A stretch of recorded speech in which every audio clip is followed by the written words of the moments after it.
All right, we're live. Apparently, we've been live. That's a little ticker added time for us. Nice. All right, fun times.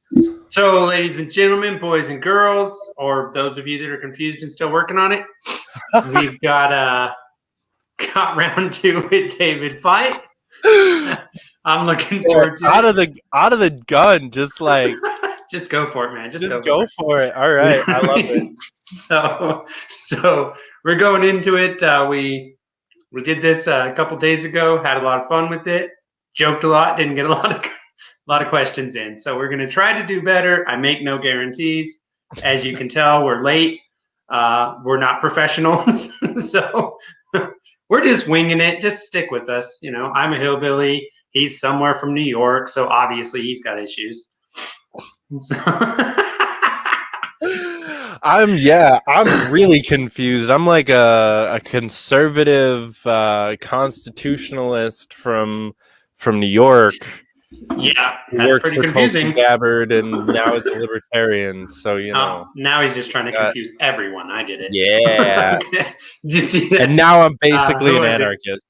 So. And I like it. That's better. It's going to lead to a better life for you. So obviously, we have David here. He's behind his junior golden EIB microphone. It's the little edition, midget edition, but it works. And they're impossible to find, so he's lucky to have one. We're going to jump in. I've got, we're going to talk about all kinds of stuff today, but we're going to jump right into it. Right. The economy is collapsing. Now, luckily, all these people got their I'm poor money, so that's good for them, you know. Mm-hmm. And I keep seeing all these people saying, well, COVID wrecked the economy, which it didn't. COVID did not wreck the economy. The government wrecked the economy. So Let's get that out there. Mm-hmm. Now, here's my question. Let's say that we have Lord Emperor David Fite. Okay. And he is the, Supreme Commander of Libertas. How does David Fite handle the COVID problem in a free society? Go. Okay. I have to clarify one piece of the question.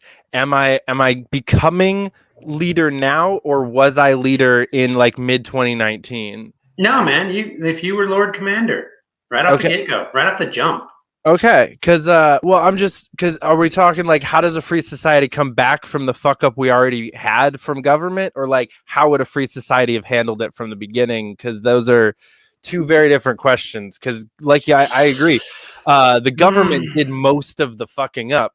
So I would say that even in a free, all right, let's just say you got appointed Lord Commander today. Okay, and everyone had to listen to you in this free society. Okay. What do you do? So as it, if we're talking about just trying to come back from it here, I do agree with what you said, that the government fucked up the economy. And so the I'm poor money, I think, is still reasonable within a libertarian scope, because it's reparations for some fucked up shit that the government just did to us for a year. He said the word. And it should be a better amount of money, like structured, more sophisticated. Like I would have been okay with basically going straight into Andrew Yang world like last summer of like $1,000 a month for everybody until we open up the lockdowns. Obviously, I would want to like try to get to that point as quickly as humanly possible, because we're printing ourselves out of oblivion and also like killing our country with the lockdown. So both of those things aren't good. But while the government is creating these problems, like keeping people alive and not actually being the cause of death for millions of people, which it has been. Like, let's be real, the government killed millions of Americans this year. Yes, they did. That's a thing that happened. Above and beyond the 10,000 that Andrew Cuomo killed, like himself, specifically Andrew Cuomo, the government as a whole is responsible for millions of deaths this year. So I think like if they're going to give me a couple $1,000 spread out over a couple of months to try to just like keep me alive and keep me on my feet, I'm okay with that. So even as like Lord Emperor, I would be okay with that. But we would be unlocking or opening up like almost every Midwestern state, like and anything like middle chunk, this laterally or horizontally, it doesn't matter, like that whole only the four corners are going to be still locked up, like because I do think that we can't necessarily just like open New York City right now. Like there are too many people there. It is a population density of a lot of travelers from all over. Like this is still a virus that is still somewhat dangerous. It's got a like 2% mortality rate, but that's still a 2% mortality rate that we should try to avoid in some ways. So I think like New York, LA still having like some mild restrictions going on that their mayor and city council are deciding on, like, and doing amongst themselves is up to them. But like the rest of the states, like we've already seen, like there's no spike in Florida, there's no spike in Texas, there's no spike in like the Dakotas, who've been open for months. Well, South Dakota never closed. Yeah, well, South Dakota never closed. Yeah, they only shut down businesses if it's medicine. Yep. Yep. They're like, not you. Not you. You're out. Oh my God, Kristi Noem is oh my gosh, she grinds my gears more than any other governor in the country, because too many Liberty people think she's great and she's not. They're just confused because she's hot. I mean, there's that. You gotta look at it. There is that. She is definitely. The Republicans have definitely upped their game on like the attractive female elected official thing. Yeah. Because there was a narrative like back in like the late 90s that like all of the Republican women were like haggard, kind of fat old housewife types, right? And like that's like the most retarded slander to have against a political party in general. But it is important to like note that they have very much changed that through people like Kristi Noem, Lauren Boebert, Nancy Mace got elected this year too. Yeah. She's not only gorgeous but also brilliant. Like Nancy Mace is, I think, one of the best. She's on the wrong team, man. My gosh, she is. That one, I think Nancy Mace is an achievable goal for the Libertarian Party, or at least the Liberty Movement. We can at least make her like Rand Paul style liberty is achievable. You hear that? David Fite wants to reach out and touch her.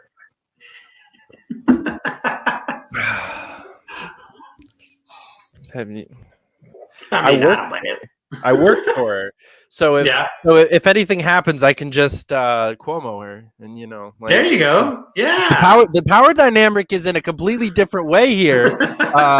I'm not the aggressor if I'm the employee. Like that's how feminism works. It's like equal opportunity harassment claims. So okay. I actually saw something where there's a guy, or I guess a couple of guys that are suing some lady. I don't know. It's a company or whatever, but they're suing her for sexual harassment. And I gotta say, man, I read that and I'm like, shut up. Stop it. Just stop it. You liked it. I saw a picture of her. You liked it. It's like that scene in Horrible Bosses. What is it with the Jennifer Aniston or whatever? Yeah. He's like, she's sexually harassing me, and they're all like, shut up. That's how I feel about it. Just shut up. Yeah, they're grifting, as the Hoteps put it. They're grifting. They're just trying to get paid. That's what they're doing. I mean, that's certainly one way to look at it. I don't know. I like to actually use feminism to its fullest purposes, and force women to be okay with accepting the fact that they're not actually feminist and that they don't actually want equality. Because if they wanted equality, then they would care about women that sexually harass men the same amount as they care about men that sexually harass women. Yeah, but men don't care about that. No, they don't. I'm just saying, I mean, it's not equality.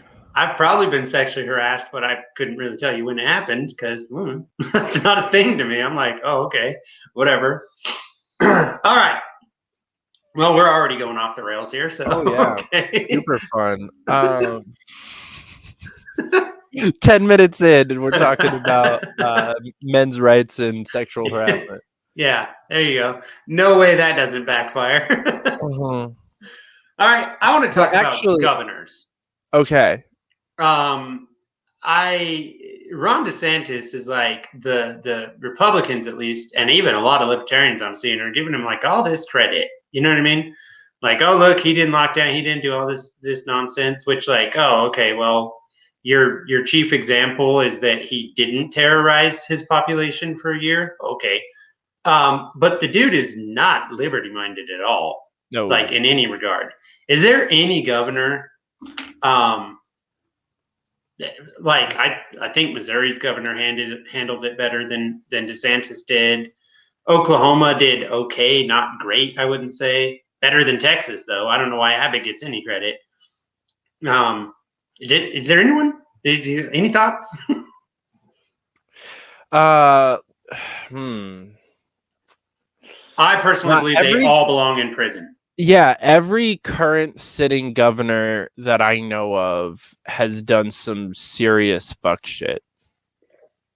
There are a couple, like you said, it's a low bar of like, well, they didn't terrorize you for a year to the fullest of their ability. So, I mean, there are definitely a couple that I would put above others. Mm-hmm.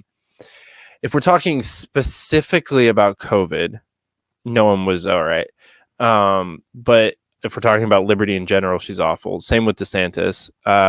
But I think like maybe Sununu in New Hampshire handled it like he cucked out real quick, but then I think Sununu in New Hampshire handled it how I feel like I would have, and if I was in his shoes, because he operated out of fear a little bit in the beginning, but that's understandable. Like we all kind of did. Like to be like, all right, yeah, 2 weeks to flatten the curve. Okay, like 367 days ago. Right.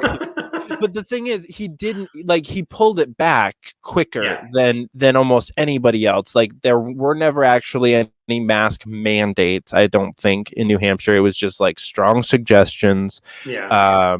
There weren't any like real actual lockdowns. There weren't they weren't going through shutting down businesses. Like they didn't do any of the terrible things that most states did. They called it like they said that they were locking down and were masking up and everything, but they did it in a more libertarian way. I think they did it with just like some really heavy, strong suggestion from the government and not a lot of not really any legislation. And I think only 1 or 2 executive orders throughout, which is like, again, a low bar. Like there should have been 0 executive orders and 0 legislation. That's a term that we should erase from like the English language.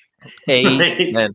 No, an executive order should be the like spot on the menu where like the best steaks and lobsters are. Like this is the executive order. Yeah, there you go.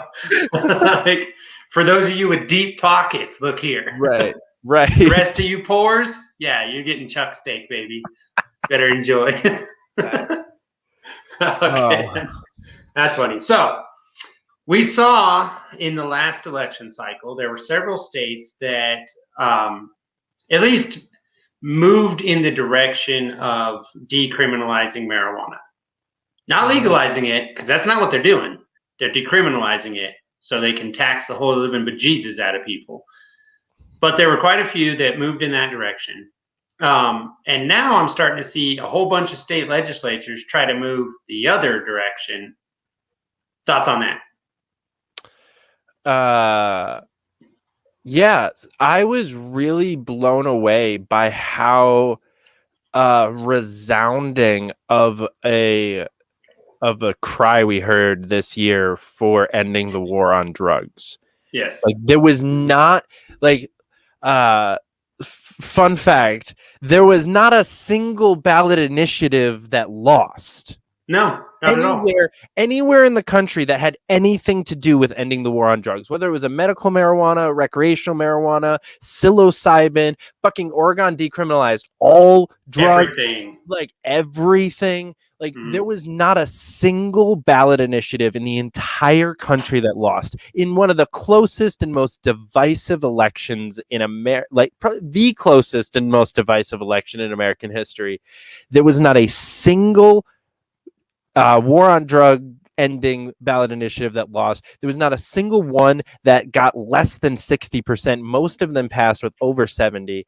It was a resounding loud scream from the entire country, like, we want to end this bullshit.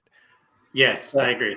And you're bringing up a really important point, though, because then we saw people like Kristi Noem in South Dakota fuck that up and try to reverse it.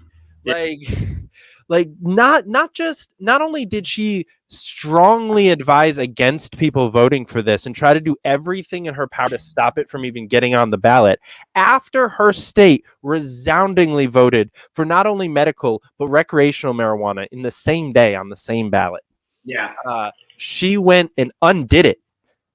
Yeah, she hit them with their like state constitution. They didn't do it right, apparently, or whatever. And I'm like, that's not a leader. A real leader listens. I mean, sometimes you got to be like, but I get it. And like, I'm just like, wow, what the hell? Her case was super fucking weak too.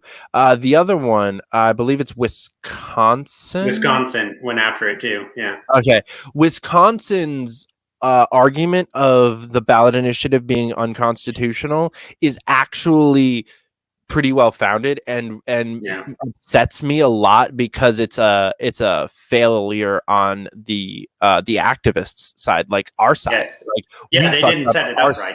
Right. Like they tried to do too much in one thing, and Wisconsin has a thing in their constitution that stops you from changing the law and saying where money should go in the same piece of legislation. That's a good thing. And so if you have is to a very good thing, actually. Yeah. So if you're trying to do this, like, abide by those rules, it's not that. It's like you could have had two ballot initiatives. Right. Like, come on, guys. All you got to do is, if you're going to go trying to change your own, constitution in your state, I don't know. Here's a thought. Read it. Like, just a thought. Nope. What is reading? What? No. Research. Research what I do. I think Oklahoma is another one that's trying to go after it and recriminalize. I think so. Yeah. I've got Hawthorne on this evening. I'm going to talk to him about it. I've just seen a couple things about it, so I'll talk to him. Plus, I have some questions about that strange Tiger King guy. So of course, you got to hit that. The Oklahoma LP has some great stories. They got some interesting stuff going on over there. Oh my gosh. They give me so much hope though as a state party. They're running they're currently about to elect their next chairman statewide. I thought they just did. I thought they just managed that. No, I think it's next weekend, if I'm not mistaken. Okay. So the I know both of the top guys in that, or whatever, the top two that are running are both like brilliant, smart, strong, libertarian type guys. So it's the 27th. Sorry, I just wanted to double check. Yeah, they're not only are they both like amazing candidates, but they're running the most like friendly, amazing, like awesome. Well, because they're friends, right? They're actual friends, right? So it's like, now make no mistake, if we were running against each other in a state, I'd still throw you under the bus every chance I got. Obviously. I mean, I wouldn't expect anything else. Okay. Honestly, I wouldn't expect anything else from these guys. Like, these guys are really genuine, great people, but they do they do have two fairly different ideas for where they want to take the party, and they do have like fairly opposing sides backing them in a way. But neither one of them are letting their following make them more divisive. And that, I think that's what's important. A lot of times, by example. Yes. And we ascribe allegiance based on following a lot, especially in the Libertarian Party. We say like, oh, these people are going to vote for this person or watch this person's fucking YouTube show. So that means that this person is like these people. And you can't do that. You cannot say why somebody is popular in a specific group. I mean, unless they're like, I mean, of course, that's too absolute of a statement. Sometimes you can, but like, you cannot just, you can't do that all the time, right? You can't always just be saying, oh, because some alt-right Nazi douchebag watches the show, then all of a sudden, like, everything that this one random dude watches or interacts with is now all of a sudden also alt-right and Nazi. How did they know I'm watching their show? Right.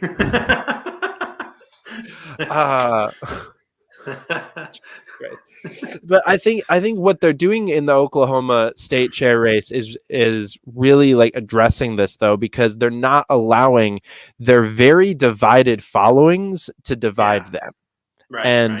And they are remaining really good friends, and they are forcing their following to get along with each other.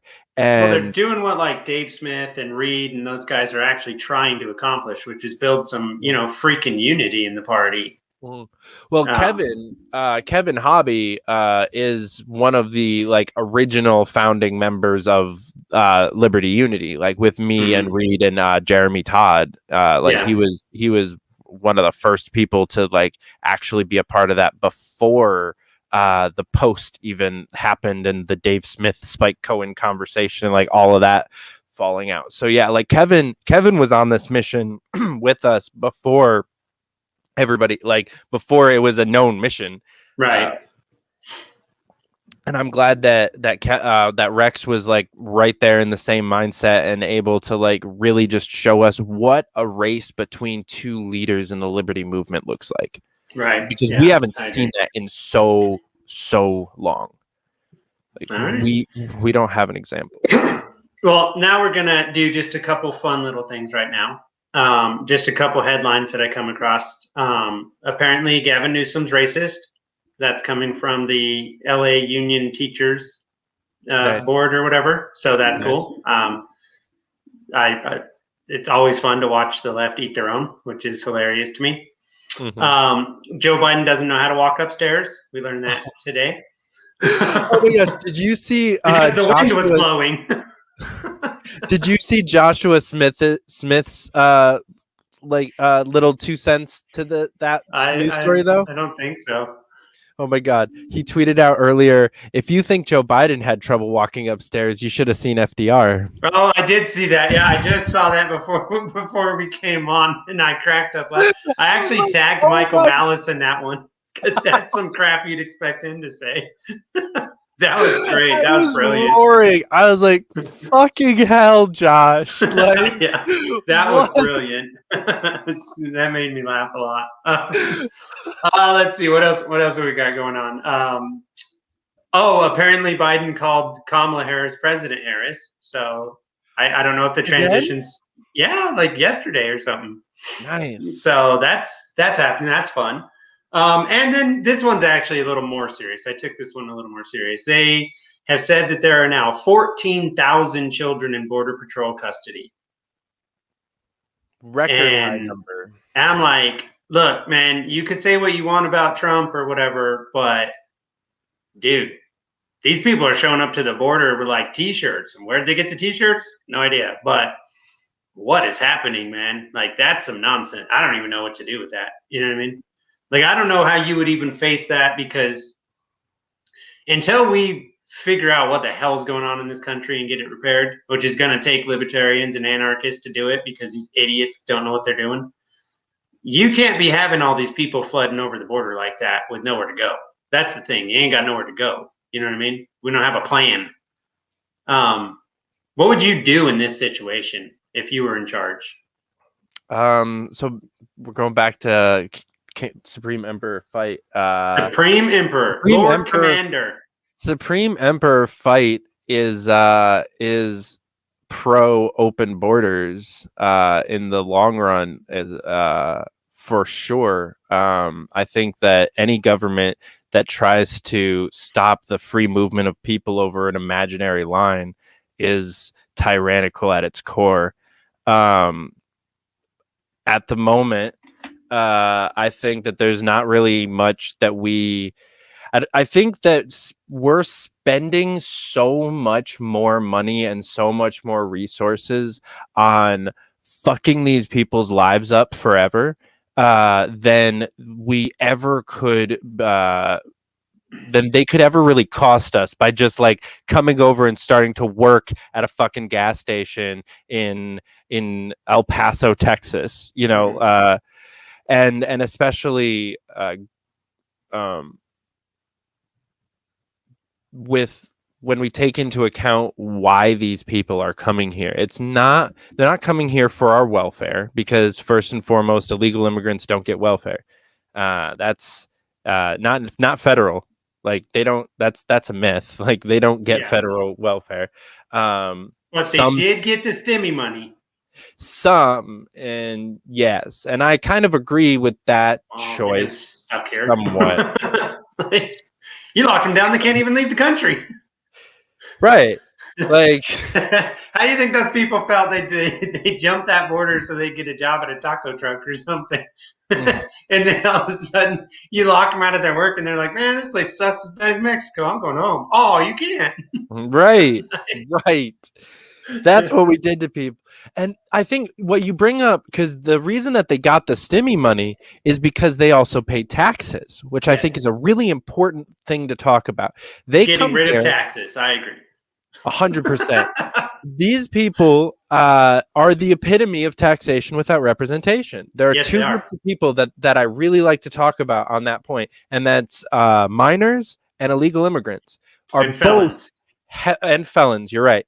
Luckily, we're making headway on that one. Like, there's plenty of states that we're making headway on that one, but in the wrong direction, where we're just like, as much as I do agree with giving felons the right to vote, also. But we're not abolishing taxes to save this problem. So I like the other two groups because it's an abolished taxes one. That's true. There's no reason that we should be taxing minors, and there's no reason that we should be taxing illegal immigrants. If we're not going to give them like the benefits of like being here, they shouldn't be paying for it. I don't think. That's true, but it is hilarious when you see a minor get their first paycheck and they go, "What the hell is FICA?" And you're like, "Welcome to the world." But you're right. They are being taxed without representation. It's worse for the immigrants than for the minors, because the minors, you know, in a couple of years or whatever, they're going to have that right to vote. Not that they should, because they're too young and stupid, but whatever. Don't vote. Just don't vote. Just don't vote. Just don't vote. But the immigrants, man, they get caught. They get deported. They don't get their tax money back. So that kind of sucks. You know what I mean? But that's a Republican talking point. They've been doing that forever. And I'm like, whatever, man. Like, sure, if I pick someone up at Home Depot, I don't take taxes out of their pay. But, you know, like, if I hired them at a restaurant, they'd still have to pay. They could still, like, the thing is, that could be a reason for deporting them, like, is because they didn't pay taxes to a government that would literally doesn't represent them. Right. This government doesn't represent them and is going to take that tax money and literally spend it looking for a reason to deport them. Well, you got that there speeding ticket, man. I don't know what to tell you. We're just going to have to use all those taxes you paid to put you on a plane. You're like, bueno. Like, what is happening? Right. No. That's messed up. So, to the point I was aiming at there is the reason people are coming to the country is not welfare. What it is because we're fucking blowing the shit out of their countries. And destabilizing them and like murdering their leaders and even our drug war is causing problems in South America because they're in a war zone. because of our DEA and ATF and all them down there pulling all their nonsense, you know. Right. And it's not just them. There's military units being used in those operations as well. Yeah. So this thing goes, you know, you want to stop a bunch of this flooding of the border. One way to stop it is stop the drug war. Mm-hmm. Honestly, oh, yeah. I mean, you know, then these people wouldn't be in nearly as dire straits. So, you know, not to say that a bunch of people wouldn't want to come to the most racist country in the history of ever, but, you know. Well, you know, if we really think about what any other empire throughout history would do if they were struggling financially, they would go out and start conflict and start taking slaves. Yes. And bring them back to the motherland and make them like do the work that this is gonna, oh my god, this is gonna get clipped and turned super bad. They would bring these slaves back and they would do the work that like nobody else really wanted to do and push and keep the empire afloat and push them back towards like sustainability if their costs were outweighing their income levels. Mm-hmm. If you take the slavery part out of this conversation and talk about voluntarily, because that's what's actually happening right now, the U.S. is struggling hardcore, and there are a bunch of people from all over that want to voluntarily come to the motherland of the empire and work and do some of the shittiest jobs that imaginable for some of the smallest amount of pay. And if we would just let them do that instead of spending millions of dollars on locking them up and sending them back, they would do the job that these slave gathering missions did for the older empires, which is like bring us back to life. Like that, this is a historically proven way to keep an empire afloat, and we're literally blocking it from happening voluntarily. I agree with everything you said, but I'm going to do but David, they push down wages for the American citizens. Pushback. So, you know, the black man can't get no job. I would challenge that hardcore, as I mean, especially in a pre-COVID world, like that's just a fallacy. There were so many jobs available, and you know, especially if we're talking about quote unquote illegal immigration, most of them can't get any of the jobs that we get, and vice versa. We're not really in the same job market. We're not really competing. Yeah, however, I wish they were. I wish there was no such thing as an illegal immigrant. I think that there shouldn't really be, unless they should be a fugitive. Like that. That's the only classification for something in that realm that I think should exist. If they are crossing the border and they're not supposed to be crossing the border because they have some legal reason why we don't want them in our country specifically, they're a fugitive. They're not an illegal immigrant. They're a fucking fugitive on the run who needs to be like arrested and not deported. That's not deportation. Now we're talking about extradition. Extradited back to wherever they're. Whole different conversation. Take illegal immigration and deportation, and that whole concept, I think, could be completely scrapped forever. I agree with you, and I would like to see that eventually happen. I don't see it happening anytime soon.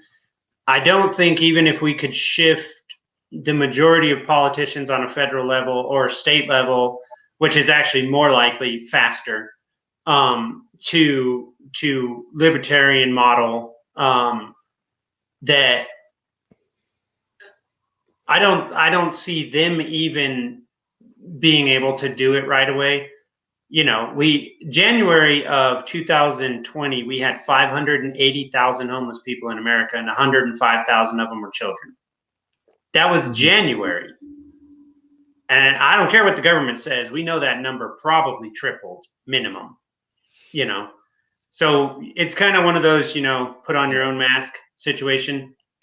I almost feel like how you were saying that in the beginning, you would like some situation of like if you're gonna have a lockdown, you got to get, you know, this cash in these people's pockets so they can buy food and that kind of stuff.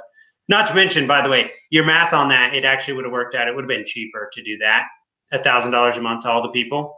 Oh yeah, bills. Yeah, where all these, I don't know who got a crap ton of money. My point being, though, going back to that, is that I feel like your basis of that point also works for an immigration argument. That if you were to literally just lock the country down completely while you dealt with your internal struggle and you dealt with all the immigrants that are already here, quote unquote, illegally, figured out how you're going to handle that situation, so that they do have representation. I think that would probably be the better thing to do. And then you could slowly start to open things up until it was just basically like what you said, where that's not a thing. Like, you check in at the border, maybe, and that's just, oh, you're not a fugitive. Okay, welcome to America. Right. Because like the idea of border still is going to exist unless we have a completely anarchic world. Like, yeah, which isn't going to happen. I mean, I'm a dreamer. I can hope. A man can have hope. Okay, fair enough. But other than that, like obviously, like borders still have to exist, but like there is still going to be a U.S.-Mexico border. No matter how anarchist the U.S. is, Mexico is going to still be Mexico. Like we can't change that. Exactly. So I think that like having a border check, having a wall, honestly, like that stops like human and drug trafficking from going. Drug trafficking is not really a thing in a state, like it's legal here, but like if you want a wall with and some borders with a checkpoint and like where all they have to do is like scan a thing that says like, okay, you're not a wanted criminal from any country. That's what I'm saying. Boom. That's my ideal thing. I think we can get to something like that pretty quickly in a quote unquote libertarian world. Like even if I think that wouldn't take long. I don't that's not what I'm saying. I'm just saying that shutting everything down immediately, like they thought Trump was bad. If I'm Lord Commander, there ain't nobody coming in for 3 months while we figure out what we're doing. You know what I mean? that I'm actually like completely okay with.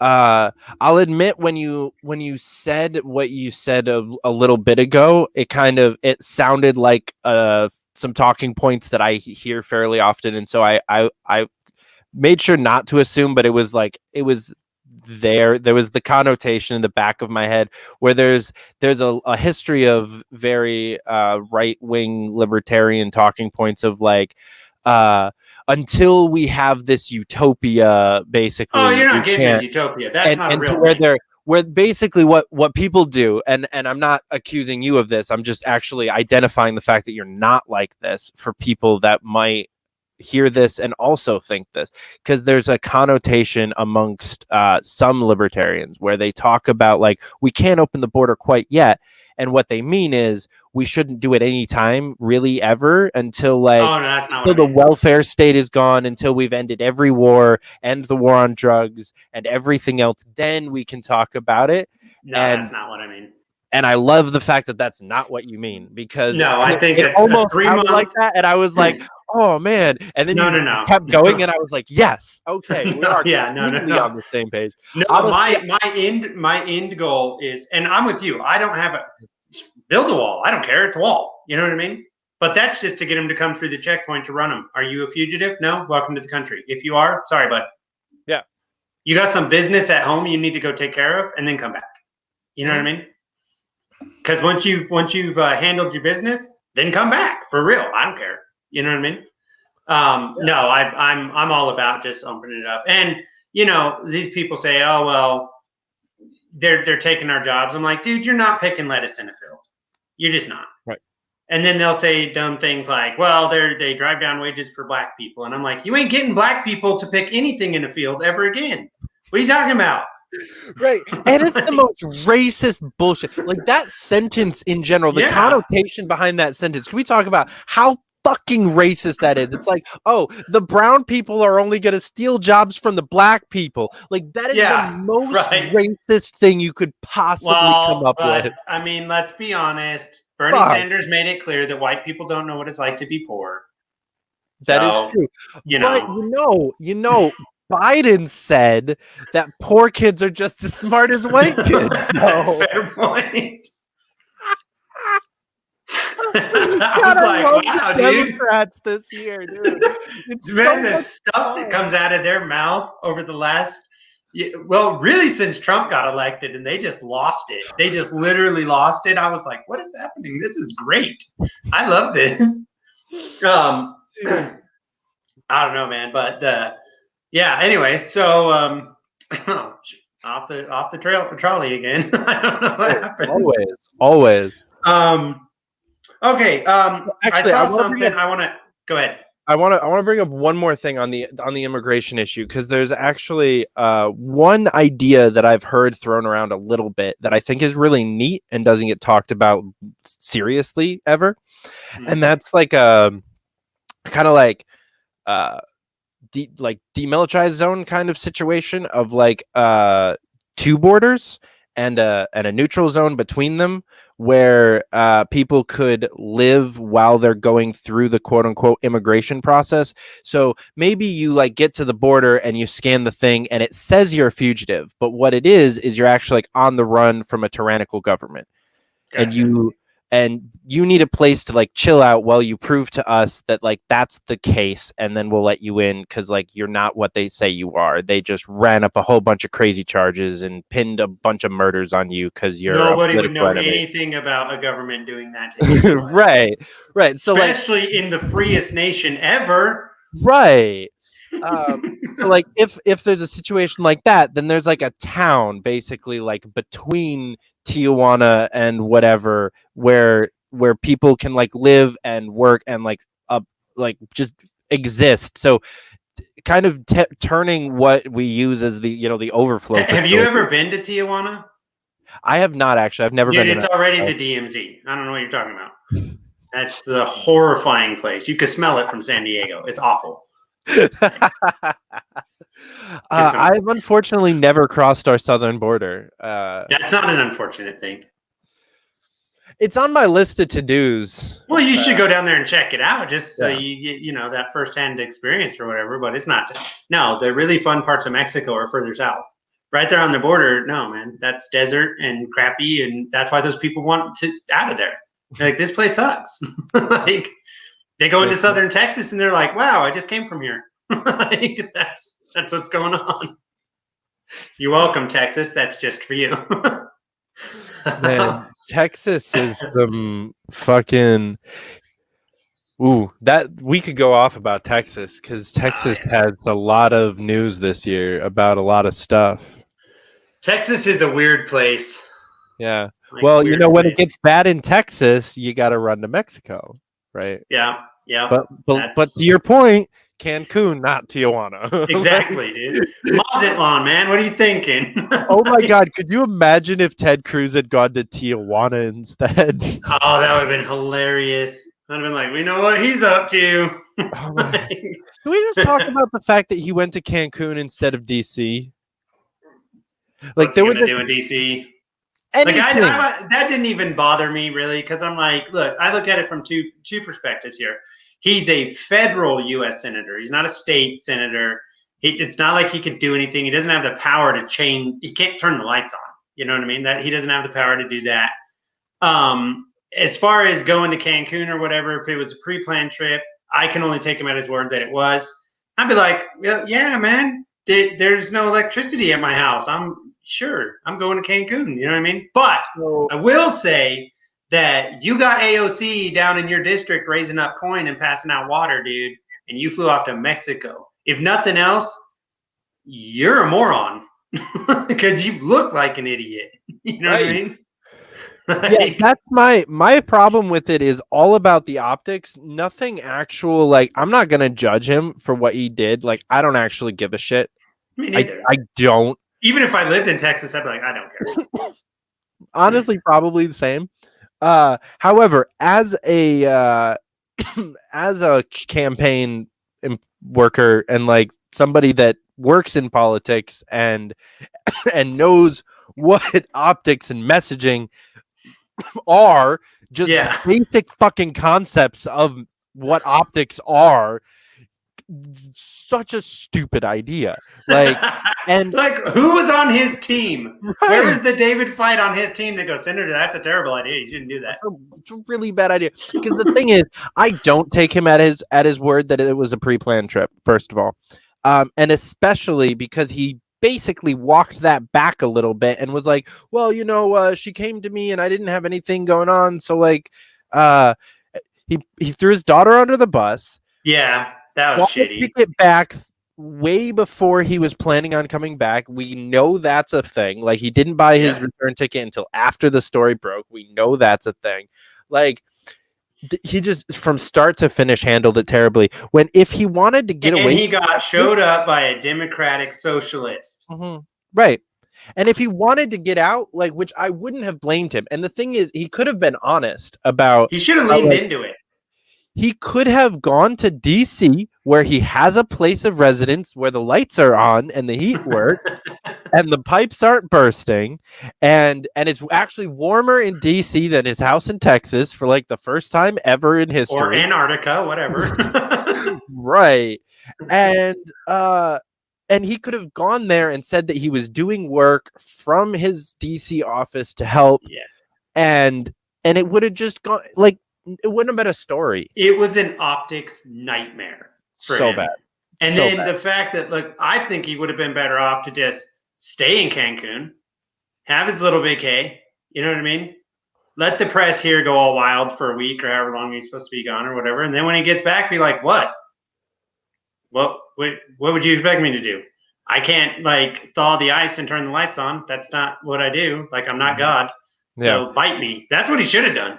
I would have had more respect for that than what he did, which was then go back down to Texas and try to pass out water. And I'm like, okay, dude, you missed your opportunity for a photo op. Now you just look like an asshat. Like, come on now.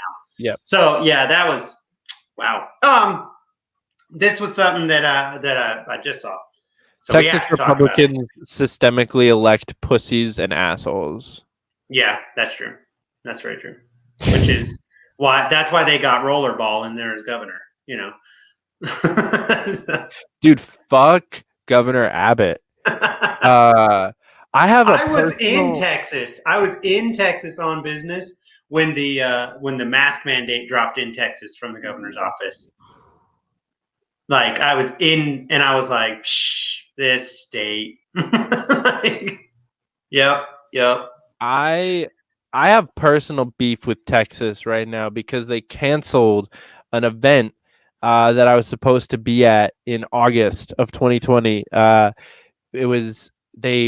We bounced around all sorts of stuff, like trying to make sure that this was a thing, and it was supposed to be a thing. They told us 3 days before the event that all of a sudden the city of Houston, I think, is where it was. The second it was gonna be in Austin, then it was in Houston, or vice versa. I don't remember which way it was. But the second city then told us, like, 3 days before the event, that, like, nope, we can't host this event anymore.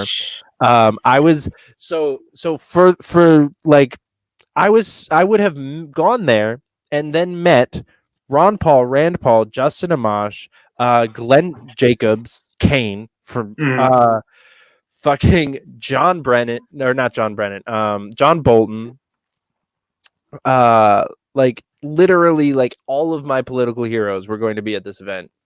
I was going to meet all of them. And then Texas jerk the rug out from under you. Yep. So fuck you, Texas. All right, nice. I just saw this a little while ago. So apparently the Biden administration just shit canned a whole bunch of employees that had previous marijuana use. Let's talk about that. Let's talk about that. Let's talk about the fact that the Democrats spent 3 months campaigning on elect these two fucking useless trash bag humans in Georgia so that you can have weed and $2,000 checks. We have neither of those two things. And not only do we not have weed, they are firing White House staff for not for being high at work, not for testing positive now, but for prior marijuana convictions. What the actual fuck is wrong with these people? I knew this one would get you all riled up. You're welcome. Like, what the fuck? Kamala Harris goes on the Breakfast Club and goes, yeah, I used to smoke weed. And then fucks people's lives up repetitively her entire career. Her entire career is based on ruining people's lives for smoking weed. Oh, that woman is just a ladder climber. She will say and do whatever it takes. And then after that, she's like, oh, yeah, I have no problem just completely being a conniving, lying piece of human waste. Mm-hmm. I mean, she climbs on top of more than just ladders. That's a fair point. She more often climbs on top of successful, super old, ugly male politicians, so that she can get appointed, including Joe Biden.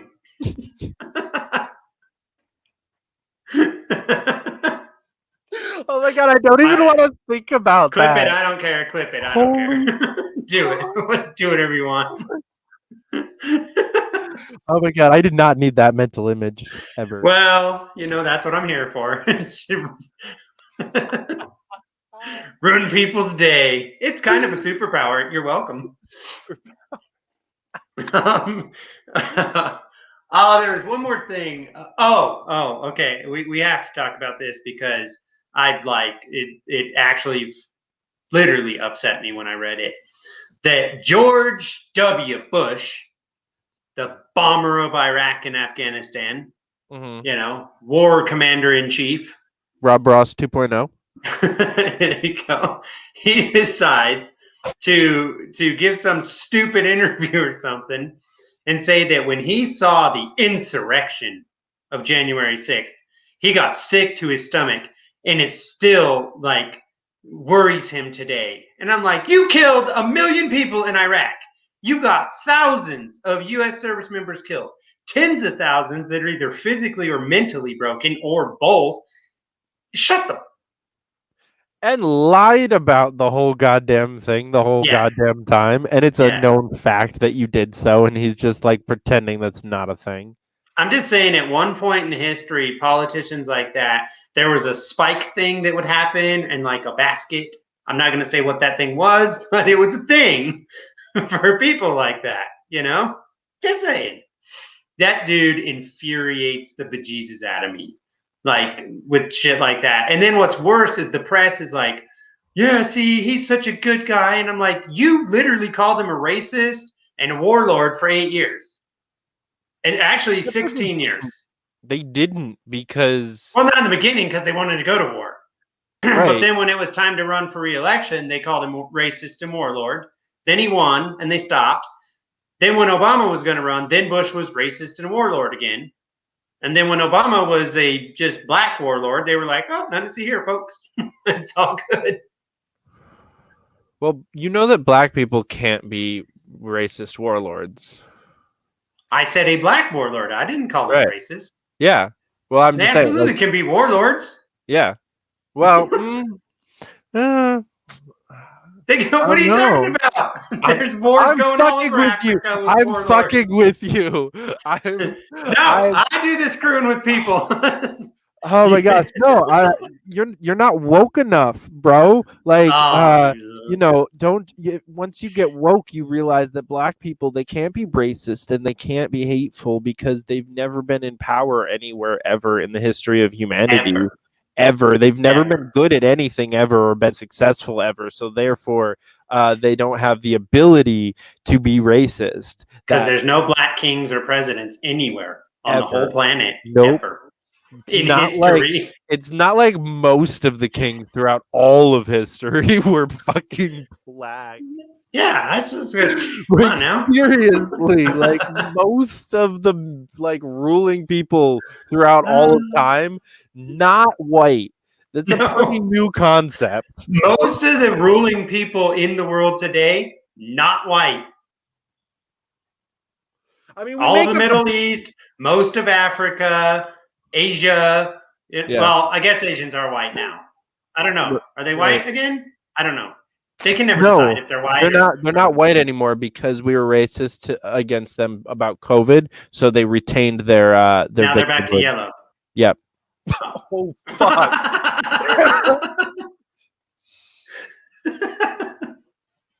Did you see that thing on Instagram? This thing had me rolling. I mean, I didn't do it because I ain't that ballsy, but there is this what's her name?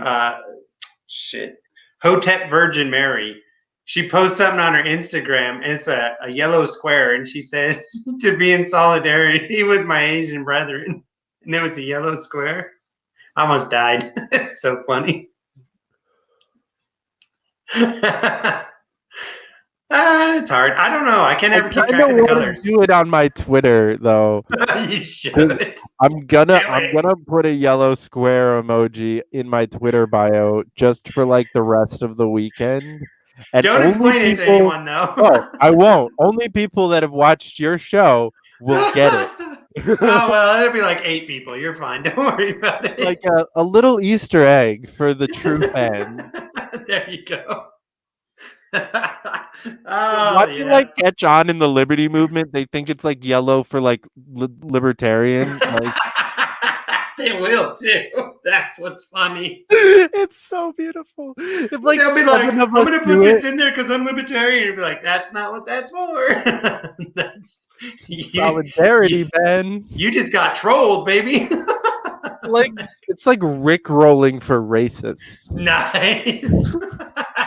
It's like, oh, you thought you were doing something cool? Nope, you're being racist. You're just a bigot. Oh my god. Oh my god. Yep. This is going to be one of those that someone's going to find it, clip it, and then we're both in trouble. Oh my god. If anybody watches anything I've put out lately, I'm already in trouble. Oh, this isn't even bad. That last one you did with Reed, there's so much more stuff in there. So much worse. If you haven't seen it, definitely go check it out. You should see how we talk after we stop recording. Oh, I had someone do that on Twitter. It's like, I watched some of your stuff, and I'm thinking, I can only imagine how bad it is when you're not live. And I'm like, you have no idea. No idea. You don't want to know. You don't want to know. Oh my gosh. I got to shout out my friend Bill from the Don't Quote Me on This podcast. He's right up there though in the just fucked. Like I might actually clue him in on the yellow square thing because he would fucking love that and take off with it because he's right up there on the just like he likes to say that he tries to be as politically incorrect as humanly possible. So you gotta like push the bar. My outlook is I'm gonna push it right up to the level where I won't get thrown off the stuff. You know what I mean? But like right there, like find that just that like, oh man, you're on thin rope. Well, I don't ever intend on monetizing my YouTube channel. Me neither. It's not gonna happen. Like none of my videos. No, then they pay way more attention to it. Yeah. Like, but even so, like, I would get demonetized from every single video, and knowingly, Me too, because I mean, just this video would have been demonetized for like 30 different reasons already. Just in the first 6 minutes. Yeah, I mean, I've said the word "fuck" like at least a dozen times. Well, if that didn't do it somehow, the yellow square thing. Yeah, I just never monetize. I just never monetize because it's not worth it. No, it's not worth it to have them being all up in your shit and pass. You know what I mean? Yeah. No, if you want to support, there's a Cash App, there's a Patreon. I think literally just my introduction would have got it demonetized. Yeah, probably. Pretty sure they would have been like, "Oh, here we go." Like I said, walk right up to that line. Yeah. Actually, so something that I got to talk to Phil Labonte yesterday, the lead singer from All That Remains. All That Remains, yeah. Yeah. So I had him on the show yesterday. That'll go out tonight or tomorrow. It'll be up on the show. One thing that we were talking about that we kept getting off topic and we didn't get to talk about much more was that I wouldn't know anything about that. Right. But we kept coming back to, but I wanted to touch on because you're you're saying like that you got to push that limit, and I think there you go. I told him, Reed, just for you. Love you, bro. So we were talking about how it is the job of, specifically historically, it's been the job of comedians to test the limits of free speech. Yeah. It's been the job of like musicians to test not only the limits of free speech, but like the cohesiveness of like the anti-establishment movement. Yeah. And it's consistently been up to the journalists to test the government, right? Like that is their job. That is why they exist. They are almost used to be supposed to exist to oppose the government. Right now, none of those things are being used correctly by the liberty movement. And if you think about it, we have so many of people in all of those things. Like, even if like I don't consider myself a journalist necessarily. I'm not. I'm a podcaster. I just talk shit on the internet. That's what I do. Right. I am not a journalist. At one point in time, I was trying to be one with my YouTube channel, but I'm a political I commentator. Yeah, I work in politics now. I don't have time to be a journalist. Also, but there are so many libertarian journalists and like liberty-minded journalists and like people out there that are trying to like really dig deep into this kind of stuff and really exposed to, like, WikiLeaks exists is like a really mainstream argument. We have so many libertarian. By the way, free Assange, you pieces of shit. Yes. We have so many libertarian comedians. Most of them are small L, but some of them are even big L and don't even talk about it. Like Vince Vaughn has been an active and not an active, but an enrolled like big L libertarian for almost a decade now. Yeah. I mean, there's some big guys in it, some good ones.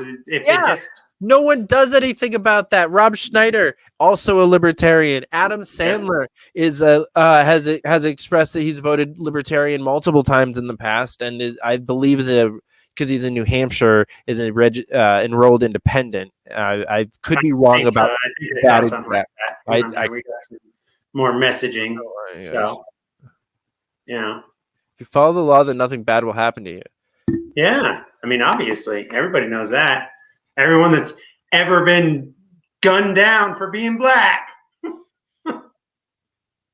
or white or yellow. I mean, Asian. My bad. Oh my God. Okay. So yeah, I agree with you on that, and I agree with libertarians don't do enough to push culture, and that's one of the things I was talking, because I had to go spend a bunch of money today because why not?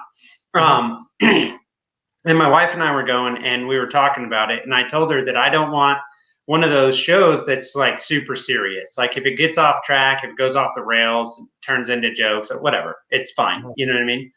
And I said, part of the problem is a lot of these libertarian shows, and there's nothing against any of them, they're all great. Well, most of them are all great. That they're really serious. You know what I mean? I'm like, you got to have a little fun once in a while. You got to laugh, because libertarians and anarchists are not good at culture. They're not good at jokes. They're not. There's some great ones out there. Don't get me wrong. Yeah. But Jesus Christ, my show is. We're being trolled hard. No, they don't. So, but your show's great. I like it. It's got some funniness to it, and it. Yeah, I've specifically tried to make sure that my show is not necessarily a political show. It goes back and forth depending on the guest, really. I flip back and forth between having like a political specific guest or like a cultural guest. But I thought Phil was going to be more of a cultural guest, but he turned out to be more of a political guest. We talked almost completely policy the entire time, which was weird, but or not what I was planning on, but it turned out to be great. But like I have a former Miss India coming on next week, and we're going to be talking about. So she's going to be hot. Oh, I mean, she is Yeah. Yeah. No, don't have to hide that one. Yeah, she's fucking gorgeous. Dot hot too. That's important. She's also a genius. And well, that's good. Yeah, so like we're going to be talking about the correlations between like Eastern religious philosophy and libertarian philosophy, because they're basically the fucking same thing. Right. And so like I'm trying to do some of what you're talking about with my show, and like push the cultural thing, because we really do have the opportunity to win culture, because our messaging has been throughout culture for fucking forever. For sure. I said to Phil, I was like, an anarchist rock star is not a weird thing. That's not an unheard of concept. That's most of them. Most people in the 80s like referred to rock stars as like psychotic. They would have been libertarian. Yeah. But now you got Rage Against the Machines telling you how you're such a racist. Right. Which they should change their name, obviously. They definitely rage for the machine now. Yeah, they rage for something, all right. But yeah, I mean, we've had this anti-establishment, anti-authority thing.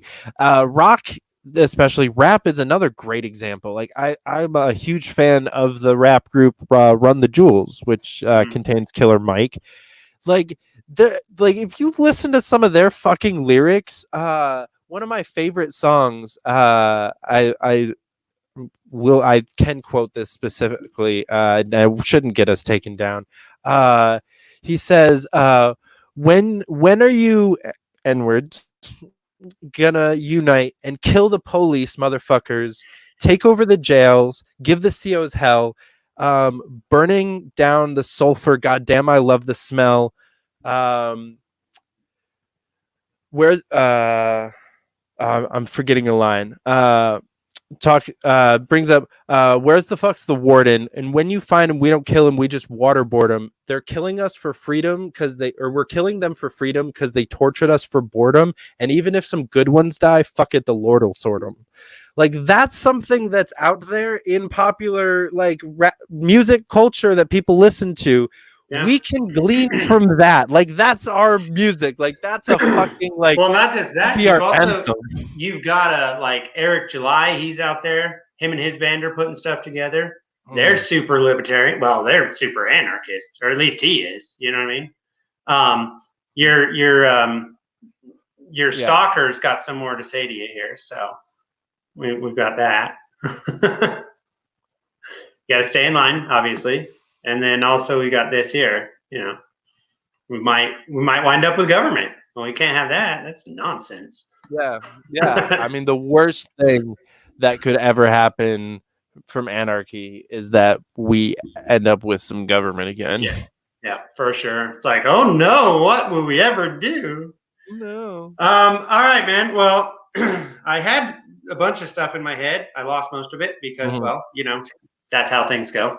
Start laughing and giggling and forget about stuff. So I don't know. I guess we'll go ahead and wrap it up here. Why don't you tell the people what you got going on, and where to find you. I've got all your stuff tagged in there. So you got that thing scrolling. Thank you. I got fancy. You were late, so I had to figure stuff out. Yeah, computer decided it did not want to have fun with internet today at all today. It's been on and off all day. I'm like, but I need a new computer. That's like, well, you're gonna get some poor money. Go buy one. Yeah, I actually just might do that. But yeah, so you've got the Twitter down there. So Twitter at David Fite or at Fight for Liberty, YouTube and Instagram, and Cash App at Fight for Liberty. You can grift it. Yeah, grift it. There's also a merch store at shop.fightforliberty.com. You can get some t-shirts. And you'll get the Fight Mike t-shirt. So that's good. That's coming. Yes, I'm working on those. 2024, he says. Oh, man. You saying stuff like that, I'm going to have to block you. What is happening? Come on now. Oh my goodness gracious. And yeah, definitely if you don't already, go follow at Reed Coverdale Absolutely. Guide for the Naturalist Capitalist, because he's a fucking great human, and probably my best friend on the planet right now. So that's awesome. And then you just heard that he had Phil from All That Remains, so definitely check that out. Phil's a really smart guy. Also check out Phil That Remains on YouTube. That's his YouTube channel. It's really good. He's got some good music on there and stuff. Oh yeah. I can be found. I don't know. My Twitter crap's down there. Obviously, subscribe to this channel. I have another podcast coming up tonight, which I'm real excited about. We're going to find out. David's the one that sent me in this direction. So we're going to find out all about Tiger King from someone that actually knows him. Oh, tonight you're having Rex on? Yes, I have Rex tonight. Oh, so yes. Definitely tune into that. That'll be at 8 p.m. Central time. So you guys check that out. And man, this has been a lot of fun. We'll definitely. I'm actually free then. I will definitely be watching that. That's gonna be great. I fucking love Rex. So we're gonna tune into that later this evening. Check that out, man. Dave, it's been a great time. I really appreciate it. We'll have to definitely do it again sometime. Yeah, thanks for having me back, man. It was great. All right, man. Thanks.